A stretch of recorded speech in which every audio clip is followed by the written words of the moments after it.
Niall Ferguson, The House of Rothschild, Volume 1, Money's Profits, 1798 to 1848.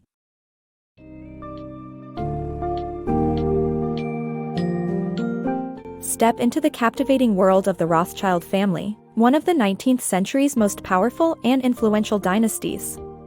The House of Rothschild, Volume 1, Money's Profits, 1798 to 1848, by Niall Ferguson reveals the remarkable journey of Mayer Amschel Rothschild, who overcame anti-Semitic oppression to build a successful banking empire.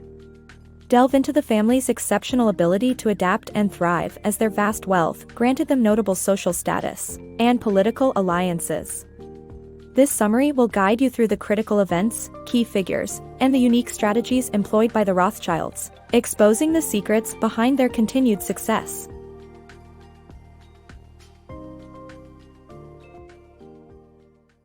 The story of Mayer Amschel Rothschild. Mayer Amschel Rothschild was the founder of the famous Rothschild banking family. He started his journey as an antique dealer and used his profits to extend credit to his customers and suppliers, ultimately establishing himself in the world of banking. Despite the rampant anti-Semitism in Frankfurt, Mayer Amschel managed to thrive and become one of the richest Jews in the city. His business turned over so much cash that bags of money would often lie around the office.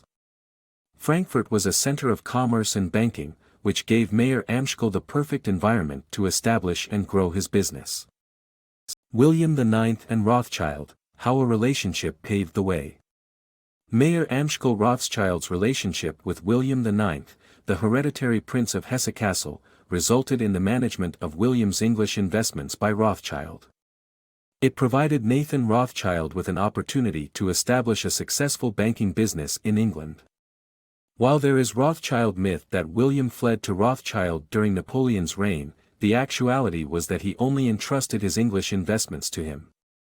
After Mayer Amschel's death, his son strictly adhered to his last testament of maintaining fraternal unity, which proved profitable for the banking business. Rothschild's financial backing.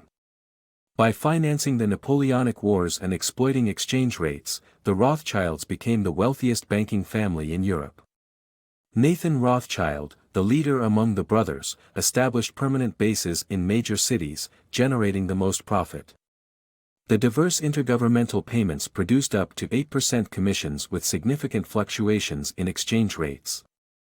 Although Nathan's success reduced the other brothers to agents, the partnership did not become a dictatorship. Rothschilds and their friendships.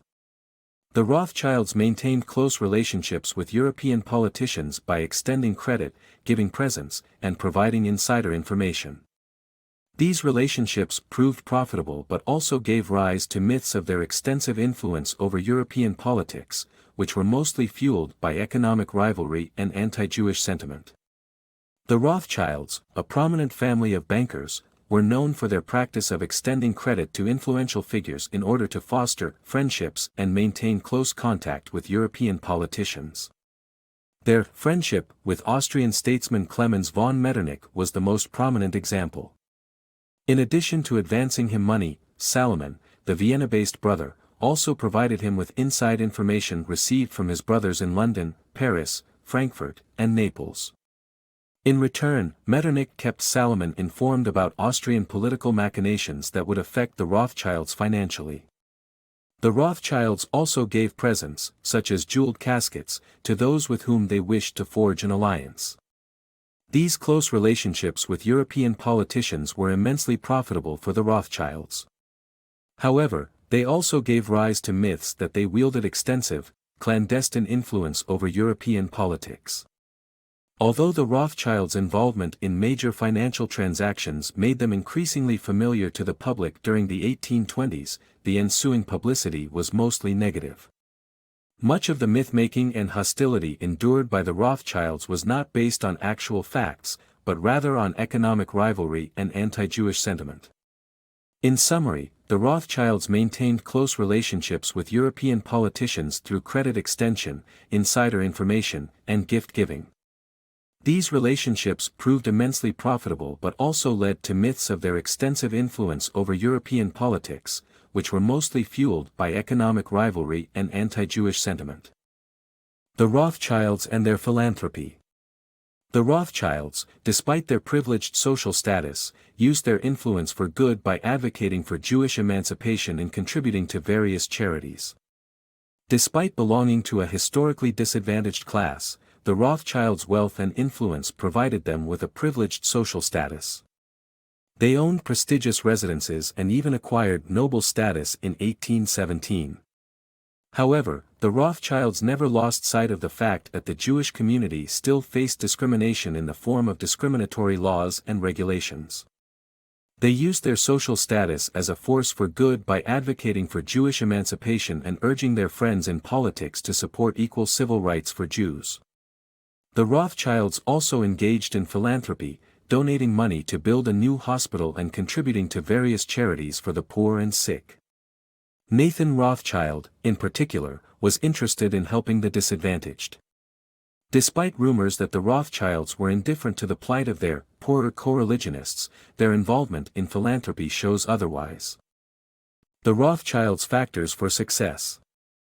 The Rothschilds owed their financial success to two critical factors: the development of their communications network and the cooperation between the five Rothschild houses.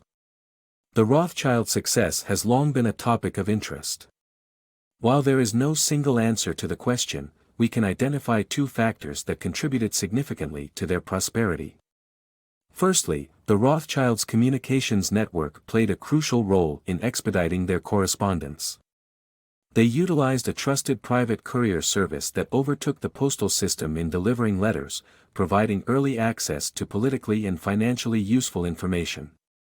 Additionally, their multinational partnership allowed them to profit from differences in exchange rates between various European markets.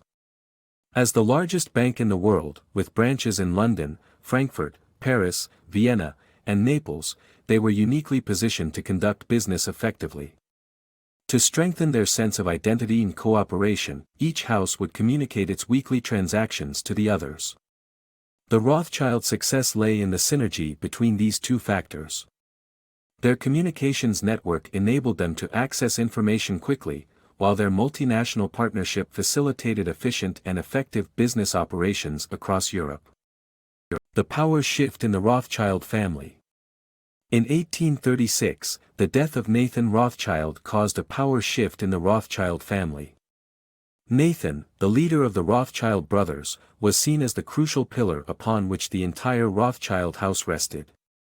After his death, his rights transferred to his four sons. However, it was not clear who would become the new leader of the Rothschild family business. James, the youngest of the five brothers, was assumed to take Nathan's role, but he never wielded power equal to Nathan's. The relatively equal distribution of power among the five houses meant that no single brother was really in a position to give marching orders to the others. Nathan Rothschild's death also had much broader consequences than those the Rothschild family had to wrestle with. Nathan was the richest man in Britain and almost certainly the richest man on earth, with economic influence throughout Europe. His death caused drastic, sudden changes to the European financial market. Rothschilds as art patrons. The Rothschilds, a prominent banking family, had a fascination for 17th-century Dutch art due to the secular themes in the paintings. Despite their interest in classical music and literature, the Rothschilds did not own contemporary art apart from portraits of themselves. To ensure a successful evening ball, they patronized some of the best composers and performers of the time, including Mendelssohn and Chopin.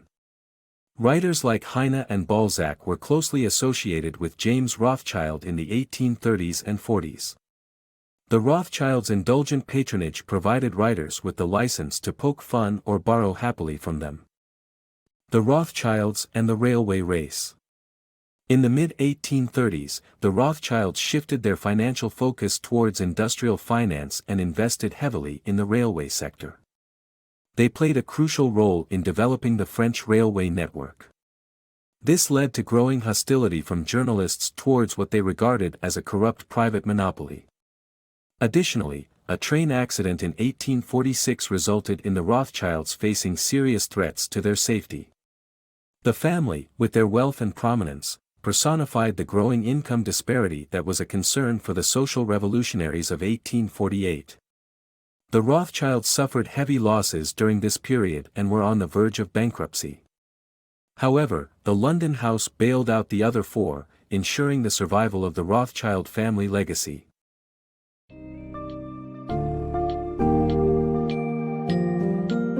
As you have seen through the various highlights of The House of Rothschild, Volume 1, Money's Profits, 1798 to 1848, the Rothschild family's meteoric rise to wealth and influence in the 19th century was no accident. Mayor Amschel Rothschild's unyielding determination and vision laid the foundation for the family's global banking empire and legacy. Through strategic investments, management of political alliances, support of fellow Jews, and expansion into industries like railway construction, the Rothschild family demonstrated remarkable business acumen and adaptability. While social revolutions and political upheaval threatened their stability at times, the Rothschilds' enduring fraternal unity proved to be a critical factor in the continued success of their empire.